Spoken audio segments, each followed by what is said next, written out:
So, hi everyone. Welcome to our first workshop of the Polkadot Hackathon. So great again to see so many of you. So today we're really lucky to have our speaker, Ermal, teach us about developing Acala EVM Plus with Chopsticks. So really pleased and super happy to invite him on the stage. So please do give him a warm welcome. Hey, Hi. yeah, really nice to be here. Yes, all good, all good. Okay. Hey everyone, my name is Ermal from Acala. On today's workshop, we are going to have a look at the Acala EVM Plus and the Chopstick, which we have developed recently. So let's get started. So a little bit about me. My name is Ermal. I am a software engineer at Laminar and Acala. You can find me on Twitter and GitHub as well. I live in Tirana. So what is Acala network? Acala network, if you are not familiar, is an app chain on Polkadot, which gives DeFi products primitives like stable CDP, stablecoin, and liquidity, DOT, and decentralized exchange. Also, we have the Acala treasury to which collects all the fees and helps with developing the project further. On the Kusama network, we have the Karura. You can check that out. So let's get started. So the first topic is the Acala EVM Plus.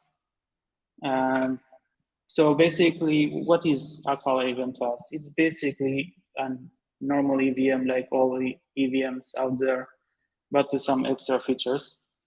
Like, for example, the storage meter, which we're going to explain a little bit later, development mode, binding, MetaMask and Substrate contract together, connecting to Acala runtime via precompiles.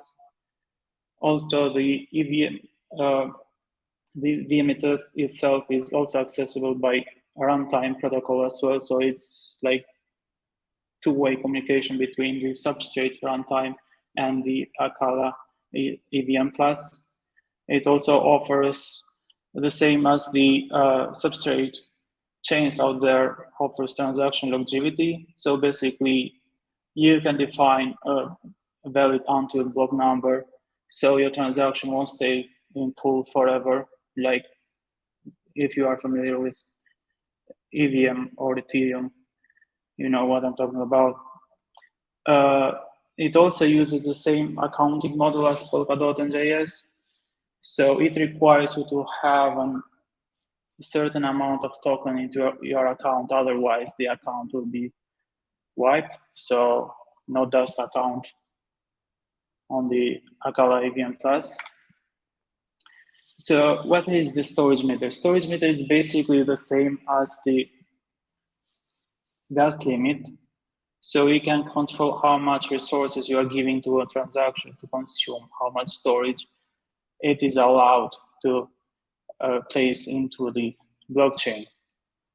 It also offers an incentives for devs so they can clean up the garbage. So for example, if you deploy some contract for testing or whatever reason, like you are not going to deploy that not published contract, if there is no incentives, most devs won't touch it, just leave it there. But on the Acala EVM Plus, there is an incentive to clear the storage, remove the storage from the chain. So it will just reduce the overall size of the state, which is good for the chain, because it makes it much easier for other nodes like to synchronize and run a node of the Acala EVM Plus, Acala node, sorry. So basically the way it works is whenever you deploy some contract or let's say execute a transaction that will allocate storage, let's say I'm sending balance from Alice to Bob. Bob doesn't exist, so there is no account for Bob. It's going to create an account for Bob So basically, it's allocating storage in memory. And for that, you pay some fee. And whenever you destroy some contract, you're basically removing storage from the state or executing some transaction. Let's say Aldi sent all the money to Bob or another account, and the account of the LEC is swiped. So it means that it's freeing storage, for example.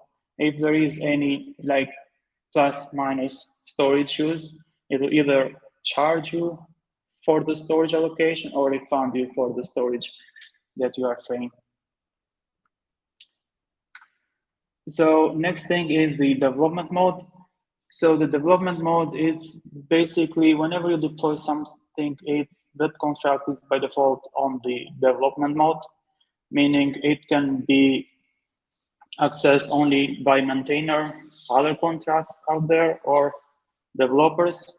So developers are basically accounts that have deposited a certain amount, basically lock a certain amount of tokens to get the status to become a developer. So you can access any contract that is not published yet. And during this mode, it is very easy to upgrade or destroy the contract. So you don't have like to deal with proxy and the normal like upgradability that you have on the Ethereum when you need like to have proxy account and stuff like that. So basically you can create contract, upgrade contract, destroy contract, and whenever you feel that that contract is ready to be published for all the users, you then just publish that contract and it becomes accessible by anyone. And after you do that, you don't have any access like when you are in development mode, like it's read-only after you publish it. So next thing is the binding. So binding basically is you connect a MetaMask wallet with a Substrate wallet, like Polkadot.js, for example, with MetaMask. And it is very helpful because basically what you do, you prove that you signed some transaction, you prove that you are the owner of two wallets. And after you bind, you can access either by Polkadot.js or either by MetaMask the same account. So the precompiles are basically a way for the Acala EVM Plus to access the Acala runtime. One example of them is the mirror tokens. So basically you can access native tokens from the Acala through the EVM Oracle gateway to read prices from Acala runtime, Acala DEX. So basically you can use the DEX to do swapping between tokens from the EVM Plus. Also, some features we are working is the scheduler cross-chain integration. So basically you can do, let's say, some money from Acala to Polkadot or other parachains from EVM Plus. And some others, Acala API integration we're still working on, like how to manage your loan or do liquid staking and stuff like that. So the mirror tokens are basically the same concept as the wrapped ETH, but without wrapping. So basically, when you basically have access to all the tokens from the Acala inside the EVM Plus, and they are exposed on RC20. So basically, when you transfer native tokens through EVM, all you are doing is like calling a normal ERC20, like this address, transfer something from this account to this account. And under the hood, it's executing native transaction of the Acala native tokens or foreign tokens that are registered on Acala. So basically, it's the same underlying storage. You don't have like to keep two separate tokens to manage to separate the state. So the mirror tokens are exposed into the EVM through some fixed addresses. Like for example, Acala has this fixed address with a 1 here around the middle, and so on for the other addresses. So basically you just do a normal ERC20 transfer into one of those addresses, and it will transfer native token.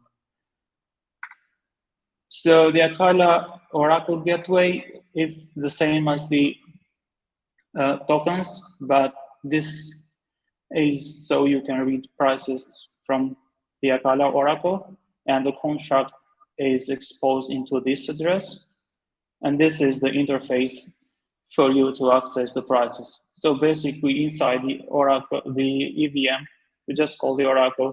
I want, for example, the price of Acala, which has this address here. You add it, you put it here, and it will give you the price from Acala Oracle. So how do the precompiles work?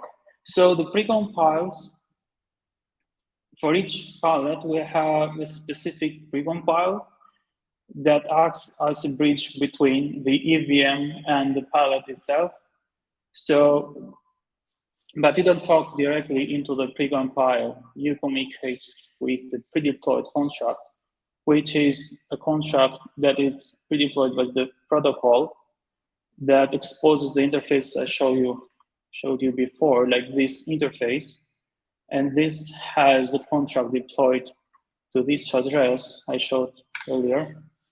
And that address will basically forward the call into the precompile, and the precompile will call the palette itself. So this works the same for all the palettes, basically. So you're basically, if you have a smart Solidity contract deployed into the Acala EVM class, it can access the DEX precompile, for example, or any user can access this pre-deployed and do swapping using a normal EVM transaction. So in order to make all this possible, we built the Body.js, which is a set of tools to make it possible so you can have access to Acala EVM class either using Substrate RPC or Ethereum RPCs. What it means is that you can control submit transaction into Acala EVM class either by signing, let's say, with MetaMask or with Substrate, Polkadot.js wallet, or any other Substrate wallets out there. And the Body.js has a set of libraries to make that all possible. It also have an ETH RPC adapter, so we didn't want to implement all the extra Ethereum RPCs into the Acala node. So basically we created an ETH RPC adapter that implements all those RPCs into a node server, and that node server will talk with the chain and basically provide you with the RPCs to make it compatible with other Ethereum tools, like MetaMask, for example, or other tools that are used for deploying contracts like Hardhat and other stuff. So any questions so far? Do you mean like, okay. Yes, the idea is that the EVM, if you want to, EVM class is accessible by anyone. So anyone can deploy a smart contract into the EVM class and make it public for the users. Developing with Substrate, you have to create a palette and needs to go like to be reviewed and accepted by the Acala, and so it can be added on the chain itself. So basically, using Substrate, you have to develop a new palette, and that palette needs to be included into the chain. But the EVM class, anyone can deploy it free, like the Ethereum. Okay, the difference between the R-star is that the R-star and Moonbeam, and most of the chains out there, uses the Frontier. The Frontier actually basically is like a full package. It gives you all the RPCs needed, everything else. So it is compatible, 100% compatible with Web3 and Ether.js tools. And the Bully.js basically does that. So basically implements those Ether.js and on top of Ether.js and Web3.js to provide you with the tools required to deploy as you are deploying into a normal EVM. Yes, you can deploy, you can build using Bully.js. So as I said, Bully.js is just a set of tools to make it possible for developers that are familiar with Ethereum tooling to deploy into Acala EVM class. So basically, so the other question is how Acala connected to EVM. So basically, the EVM itself, maybe let me show this slide. So basically, EVM itself is another palette, like other palettes out there. So it's very easy to access the EVM from other palettes. We actually have an EVM bridge palette, which basically constructs all transaction between the other palettes to the EVM. So let's say if we want to transfer a call or contract, it goes through the EVM bridge, and the EVM bridge will construct the call and execute the EVM transaction. So basically, it might initiate and Substrate transaction and go through bridging to EVM, finish the execution, and go back and continue the execution into the Substrate. If you go to the Acala app, you can, on the binding tab, you can connect. I think I have a slide for that. So yeah, if you go to Acala app here on the Buy MetaMask, you can basically, so you select your EVM account and the Polkadot, so you sign with it will ask you to sign a transaction. It's not like you're sending anything, you're just signing with this address, and you're also signing with the Polkadot address, and then you submit the transaction, which basically will bind the accounts together.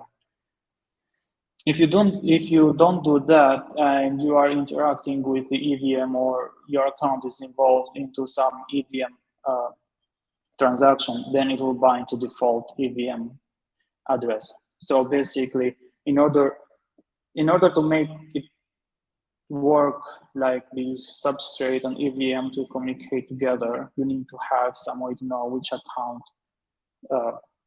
you are executing this, let's say, transferring the funds. So if you haven't bounded the account together, it will bound to the default representation of either EVM or Substrate account. Go to the Chopsticks. So Chopstick is a Substrate testing client, and we build the Chopstick using JavaScript and WASM. So basically, JavaScript side is the client, which basically builds all the blocks and manage the transaction pool, and also implement some RPC methods for you to use. In the other side, there was an executor, basically executes. It's built on Rust and it executes the runtime itself, like a normal Substrate node does. So basically, it's used for validating and executing transaction or encoding and decoding proofs and other stuff. And the reason that we wanted to make this with JS and the WASM is that this can be also integrated into your, let's say, Polkadot.js or other wallets out there, and do testing of the transaction before you send it, for example. That will be pretty cool to have. So yeah, that's the main reason. And also it's very easy with other tools to integrate, like testing tools and Ethereum tools as well. So why Chopstick? The reason that we developed Chopstick is to make it very easy to test on the mainnet, not just the testnet. So for example, if you have to test some transaction or some app that you build, you're either going to start a testing environment and deploy that there, or submit some transaction to see the outcome of transaction. But that doesn't give you that. It can give you a pretty good idea what's going to happen, but you are not sure that it's going to be when you deploy or execute this on the real net, it's going to, the outcome will be the same, because the chains might have different chain IDs or different runtime, different integration and stuff like that. So the solution for that is, like, you can have a parallel testing node for, let's say you can have Acala and run a separate Acala, which is used only for testing. But still, those are two different chains and they have a different state. So you can, in this case, you can test the execution, the logic of the code will be the same, but the underlying storage is not the same. So if your contract, or let's say your app, depends on the storage to test, let's say, the execution of this that will transfer or manipulate some storage, you cannot actually test it because you are on a different chain with a different state. So we built the Chopstick in order to help with that. So what it does is create a real testing environment with the mainnet. And you can also have multiples in time because the Chopstick itself is really light. Actually, you can get a testing environment in seconds just by providing an endpoint. It will spin out the Chopstick and will connect to this node and provide you with a fork of that node. So basically, when you start the Chopstick, it's like it's snapshotting that block and provide you with a chain that is like a simulation of the real chain. And it can also offers the storage. You can basically mock the storage however you like, because it gives you that flexibility to manipulate the storage however you like, because it's, as I said, it's a testing client. It's not like you are connected to a real client. It just snapshots the actual client and provides you with a testing environment so you can use. You can also do, for example, some other features, test the transaction as you are someone else, for example, or dry run transactions or pre-image, so you can get a pretty good idea how your transaction will be executed, what the outcome of the transaction, and how it's going to change the storage. So basically, you can start the Chopstick just by providing an endpoint, but it's actually recommended to use a config file. You can find those here. I'll share these slides later.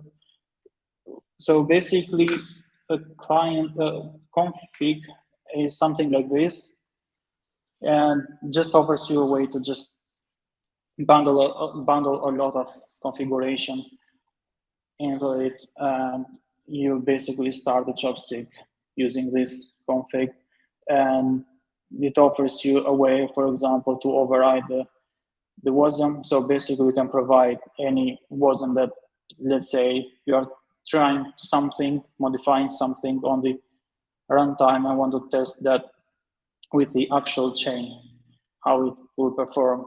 And basically, you can do that, just provide the path where the WASM is. And instead of running the WASM, the actual WASM from the chain, it will use this WASM as the runtime. Or you can manipulate the storage, like, for example, you can add extra storage or update the existing storage, just providing it, like, in this case, it's a YARN configuration, but it can also be a JSON configuration. Okay, let's see a little bit of questions. Actually, it would be good if you post those questions into the questions section. Yeah, it's exactly like Ganache. But it's way better because it's actually connected to the chain itself, and it's really easy to manipulate storage. As you can see here, you can make the chain have whatever storage you like. You can give yourself free money or stuff like that. Yeah, it's very annoying to fork a chain. It's actually very hard to do a real testing with the actual chain. And that's why we created this. We want to have a way to make it easier. So, for example, we have built the end-to-end test. You can find it on the Acala repository, which basically tests multiple cross-chain transactions with the actual real runtimes, plus they had to happen right now. And it happened like within a few minutes, it will test all the XCM communication between different chains. Because, as I said, it's very light because you can spin up multiple chains in your local environment, and then you can basically connect them together and test the transaction, do cross transaction between those chains as you do with the parachains. Okay, let's continue with the next. So how does the Chopstick work? So the Chopstick client is built, so the underlying, what makes the Chopstick client possible is the small dot, which is the library to building the light client for the substrate chains. So basically, the JavaScript side of the Chopstick client asks for the Chopstick state. Let's say I'm getting some transaction through this RPC, and I want to execute this transaction, add it into the block. So basically, it's asking the Chopstick, give me the runtime, and the Chopstick state doesn't have the runtime when you start it. So it will read from chain using RPC and provide a client with the WASM. And then it will start building the block using the Chopstick. And this will go have communication between the client and the WASM, which basically is executing the chain runtime here. And while it executes the transaction, it will ask also for extra information from the chain, like block number or block hash and stuff like that. Or if you are doing, let's say, Alice transferring balance to Bob, it will ask how much Alice, what's the account of the Alice, how much balance, what's the account of Bob, how much balance, and stuff like that. So it's asking the Chopstick state for all this information, and the Chopstick state is implemented lazy loading. So basically, it reads from the chain only the things that are required for the Chopstick to execute the transaction. And when it's all done and the new block is built, it will write that storage back to the Chopstick state. So the next time it's going to build a new block, it doesn't have to go again into the on-chain state. So all the communication is here between the Chopstick and the Chopstick state. So basically, this cycle goes forever, and whenever the Chopstick needs to know about some storage that doesn't have any knowledge about, it will just ask which on-chain the node it is connected to, like the real node, the mainnet, to read that storage and then continue with the execution. So everything that happens inside the Chopstick is here on your computer, on your machine when you are running the Chopstick, and it just only reads, it do lazy reading from the on-chain. And the reason that this make it really easy to manipulate the storage and move the storage however you like is because of this thing here. So this acts as a gateway between the real chain and the Chopstick. So here you can do whatever you want. You can make the at least have millions of tokens or whatever you want. Basically, you can manipulate the storage however you like here. And if I showed it, so for example, this import storage here will basically set the pseudo key and the account, system account of this Alice to have this balance. So when you spin up the node, the Alice already will have this amount of token, and the pseudo key will be Alice. So those information doesn't need to go through chain and read them. So basically, that's the main concept. So when it executes a transaction, it's going to do a lazy loading through the chain, and that's why it's very light, because if you don't send any transaction, you are not building any block, it's not basically just sitting there doing nothing. And yeah, that's why you can start also multiple chains, because this is not computational, doesn't take a lot of computational power to run a Chopstick node. Yeah, it's basically, so what it does is execute the same runtime. So the question is, does it use the same WASM as the compiled runtime? So yeah, it is from the chain the exact runtime. That's why I said it's creating a parallel environment from the actual chain that you can test. So basically, it's executing the same runtime, and it's executing the same runtime with the same storage. But what makes it possible is what I talked here, which it uses a lazy loading approach to read the storage. So it reads only the data that it needs to know. Like, for example, if you are sending balance from Alice to Bob, all it needs to do is what's the WASM runtime to execute, and what's the balance of Alice, what's the balance of Bob, and what's the block number, stuff like that are required to initiate the block and execute the transaction. So it may do, let's say, like 20 or 30 reads from the chain, and that's it. But next time it doesn't, because if we are on block 1 million and we build the block 1,000,001, then the block number is here, doesn't have to go through the chain again. Also, the Alice account is on the Chopstick state, and the Bob account is on the Chopstick state, so it doesn't have to go through the chain to read them again. Okay, if you have other question, you can do it after the demo. So here is the demo. You'll find it on this link. Actually, can I share the slides on the chat here? Yeah, go for it. Okay, cool. So the demo can be found in this repository here. So on this demo, we're going to start an Acala node using the Chopstick.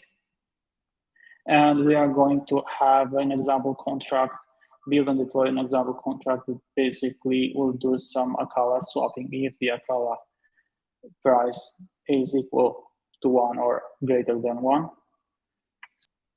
So this is just a simple contract that's just to demonstrate the Acala precompiles. So what the trader does is when we deploy this contract, we are going to give it some Acala to trade. And when we call the trade, to read from the Oracle price. If the Acala price is greater than 1, then we'll continue the swapping. Otherwise, we'll revert with price to low. So as you can see, I'm using the interface of the Oracle to get the price.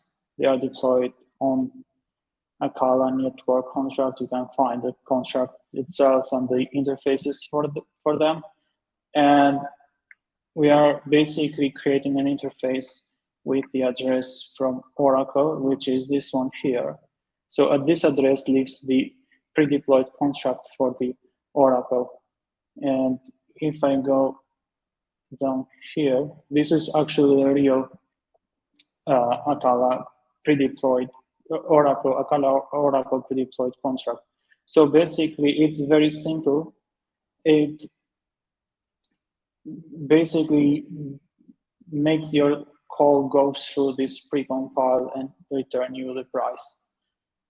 So actually, the reason that we want to take this approach rather than accessing the precompile directly is that whenever there is some changes required to this implementation or into the precompile itself, the user, the developer, doesn't have to upgrade the contract, because all they need to do, so once they uses this interface, this acts like a way to access the API to access the Oracle.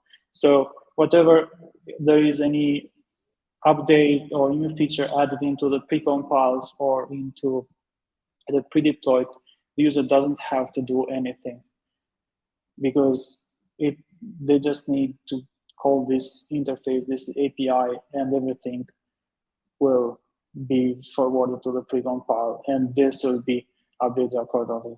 So if there is, let's say, I don't know, maybe some bugs or some improvements done into the precompiles, the user doesn't have to worry about migrating the contract or upgrading into a new contract. So there is no action need to be taken to upgrade if there are changes into the precompile.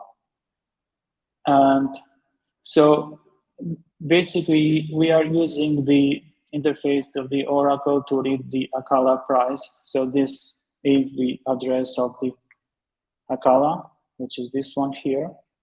So we are saying, Oracle, give me the price of Acala.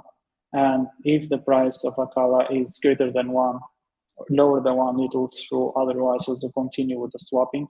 So we are creating a path between, so I want to swap Acala for AUSD, and I do it like this.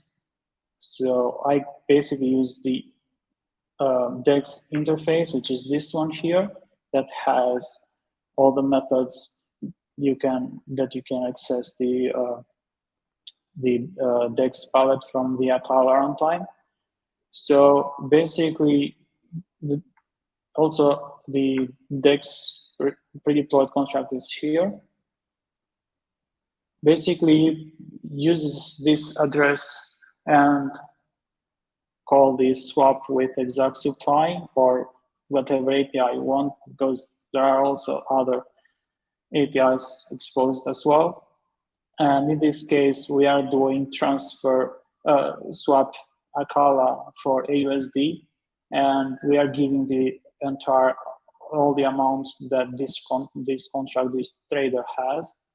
But if you notice, I'm dividing by 1 million, and the reason for that is that the Acala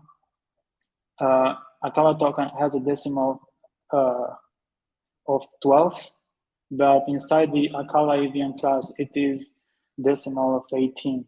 And the reason for that is to make it compatible with other tooling. So if you are bridging from the Acala EVM into the Acala runtime and you are dealing with the Acala token, you need to make sure that you are converting the amount to the exact number. In this case, this will have an 18 decimal, but the Acala token is 12 decimal, so I'm dividing by 1 million to make that number correct. So basically, in this case, I'm swapping all the Acala tokens that this trader has for AUSD. And I don't care about the minimum. So the 0 means that this is the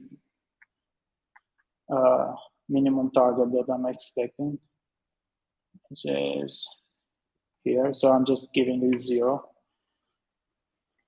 But you can control this as well, like you do with a normal substrate transaction. Like you can give it a minimum expected to get from the swap, otherwise it will fail. So basically, this is going to go through the pre-deployed DEX into the DEX precompile and inside the DEX palette itself. So yeah, I have a simple script here to deploy this contract and call the trade method. So what I'm doing here is basically create a body provider. As I said before, we implemented the body. We created the body to provide some tooling, a set of tooling to make it possible for Ethereum tools to deploy and access the smart contracts. So basically, if you noticed here, I'm creating a body provider and connecting to this substrate endpoint. In this case, this will be a Chopstick endpoint. Actually, I can start a node. So on the README, you will find this command here, which will spin up a Chopstick node of Acala. You can either define a config using giving an URL or a path if you have a config locally. So this will start me the Chopstick node for the Acala. And as you can see, it's very quick. So the node is ready. And I think connect to it. So basically, you can connect to it using normal Polkadot.js UI. And as you can see here, I'm connected to the Chopstick. Not sure if this, okay, this is too small, but actually I can query this. So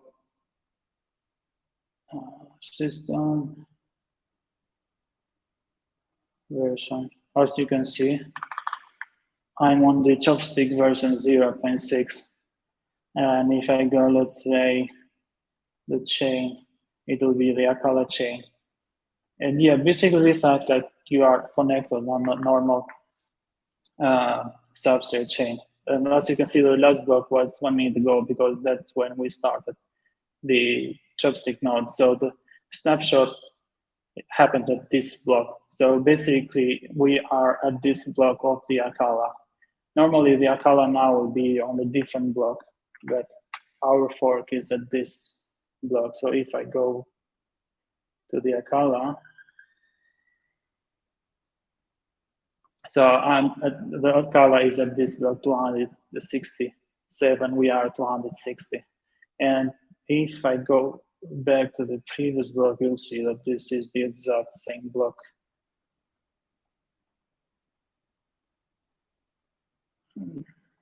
This will be the exact same block. As you can see, there is no change. I'm switching the tabs. It's the exact same thing. So let's go back to the presentation. So I started the chain. And so basically, we are going to connect at this endpoint, which is the Chopstick. Wait for the provider to be ready. We are also creating some key pair to sign the transactions. As you notice, at this chain I just started, the list has some balances because on the config it's defined to have some balances. So as you can see, I gave the list 1,000 when I started the Chopstick. And then we just create a Substrate signer and the body signer. So basically, this is the Web3.js provider, and this is the Web3.js wallet. And then we have this feature here that you can claim your account from, like in this case, we'll claim to the default account. But as I said, if you want to claim your account from some with a MetaMask account, stuff like that, you can do it on Acala the app. So after that, we are going to deploy the contract. This is pretty standard Solidity deployment. So basically, from contract factory, this contract from a trader, we are going to connect with the Alice wallet and then deploy. And we are giving it 100 Acala to trade. And after that, we are going to try to trade with the, so those are actually some APIs, so you can get what's the substrate address for this trader. So once you deploy, you can also get the substrate address for the trader.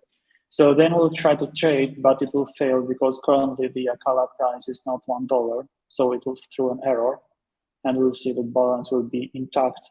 After that, we are going to use the dev set storage RPC in order to modify the storage of the Chopstick and override the Acala Oracle value of Acala token to be $1. And after that, we are going to try to trade again, and we'll see the transaction will be successful. So I'll start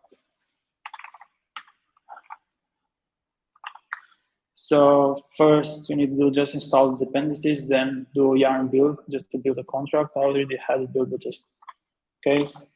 Now we are going to call deploy, and I want to have a way to display also this one, so we can see that it's going through deployment.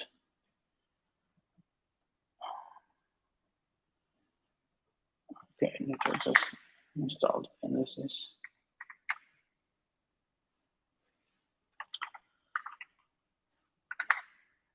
I think I forgot to. Okay, I think I forgot to add the types TS node. I'll just have to update this commit, this repository after the workshop, and you can query, you can pull the changes later.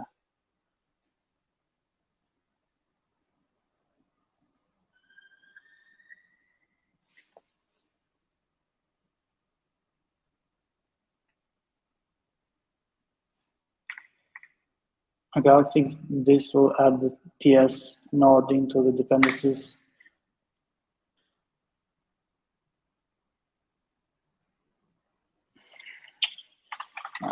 TypeScript also missing. Sorry about this. Okay, it's executing. It's claiming account, as you can see in the logs.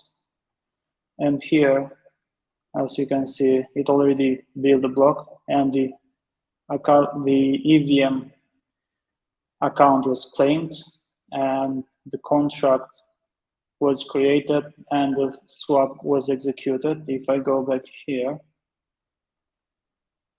we'll see it deployed the contract at this address with this balance, and this is the Substrate account for this trader. So this is the account that you can access this the representation of this contract into the Substrate. So first we try to do the trading, but it failed because the price was too low. We mocked the Acala price to be $1, one I showed here, this code here, just calling this RPC and providing a JSON of the storage we want to have. And then we tried again, and the trade was successful, and the Acala remaining balance is 0, and then now I have 21 AUSD. And we saw it here. Those are the events that were triggered, and as you can see now, we were at this block, we are at this block now, which has the transaction to execute the trade, and this was the event that swapped 100 Acala into 21 AUSD. Here is the EVM creating contract. As you can see, this transaction allocated this much storage, and as you can see here, we also deposited some reserve, some balances for this contract. And this is the claiming. The first transaction happened to claim the Alice account to this default EVM address. And yeah, as you can see, this is like this will be basically the same outcome if you deploy this contract, do this thing into the Acala chain itself, because this is acting like it is an Acala chain itself. And also some other features that Chopsticks have is like you can revert block, like you can build something, and if you don't like submit some transaction and you want to go back, revert to the previous block, you can basically do that using the RPC. So it's the same as doing with a set storage, but in this you can do set head, and you can choose whatever head you want. In this case, you can choose like the previous block, and I'll execute this. And as you can see, now the last block was removed, and now we are at this block when we created the address. So basically the swapping was reverted. And if I query account for the trader, which is this address here, you will see that the trader still have 100 Acala. As you can see, the free balance of the trade is still 100. So basically the swap, the trade was reverted, and we are on the previous block right now.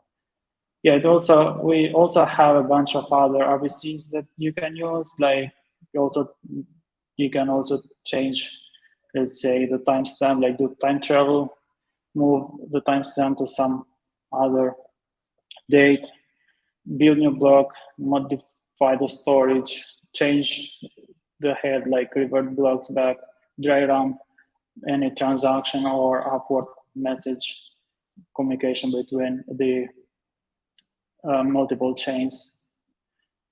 And yeah, I think I made it on time. So we have a few minutes for questions.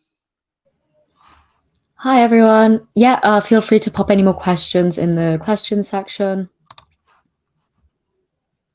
So there is a question from Justin, I guess. Yeah, it's basically, so you don't have to worry about the WASM, so you don't have to worry about anything. You just start a node. Actually, we also have other configs for other chains. Let me show you. So there are also other configs for other chains. Let's say Kusama or Polkadot.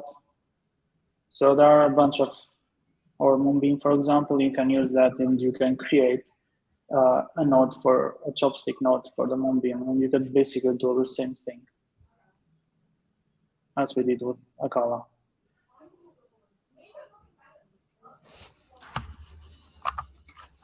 Frank asks if you could quickly explain the contract again.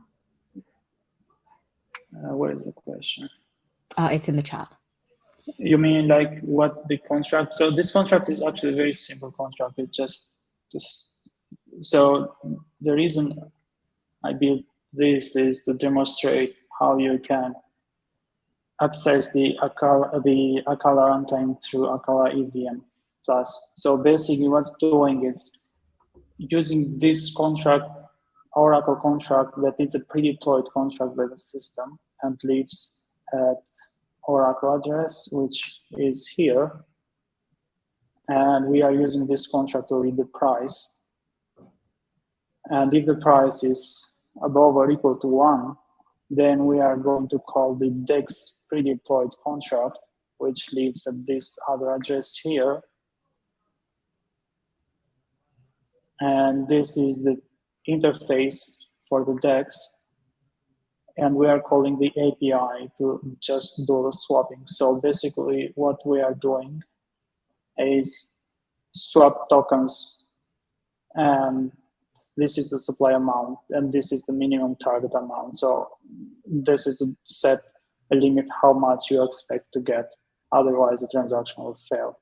So the normal Substrate transaction. And so yeah, it's just swapping those tokens, all the Acala for AUSD. Make sense? It's very simple. I want to make this very simple, but also give an example how you can use the pre-deployed contract and communicate with runtime through the pre-deployed contracts. Amazing. Any other questions from anyone? Yeah, we also have, like, the Chopstick also have a way to test the pre-image, for example, or test dry run a transaction and give you with insights how it's going to change the storage. Actually, I can give you a quick demonstration. So yeah, start. So there is this pre-image on the Karura. Okay, I think I have it somewhere. There is a Karura proposal going on. Let me show you very quick. So there is this proposal to change the parameters, risk parameters from, let's say there is parameter from 15% to 80%, liquidation fee from 50% to 18%. So we can just give this a try. And so what it's going to do is dry run with the current Karura network can give you insight how it going to affect the state. So as you can see, it creates these JSON differences between the previous block and the upcoming block. In this case, is going to change the collateral parameters for the KSM, so the liquidation penalty goes from 15% to 18%, and for, let's say, Karura token, the liquidation goes to 18%, and the collateral ratio goes to 165%. So as you can see, yeah, the system, for example, the block number will be increased by 1, the timestamp will be increased by 12 seconds, which is the block time. Yeah, basically you can get a pretty good idea how it's going to affect the state. This is all the states that are going to be changed if we execute this transaction. This includes also other things, because when you build a block, it also has some transactions that get executed on block initialization. So it also changes other stuff, like, I don't know, accumulating more fees for the CDP and stuff like that. Also here I can show all the things that haven't been changed, like intact. So the liquid interest rate stays the same, it just changes this one.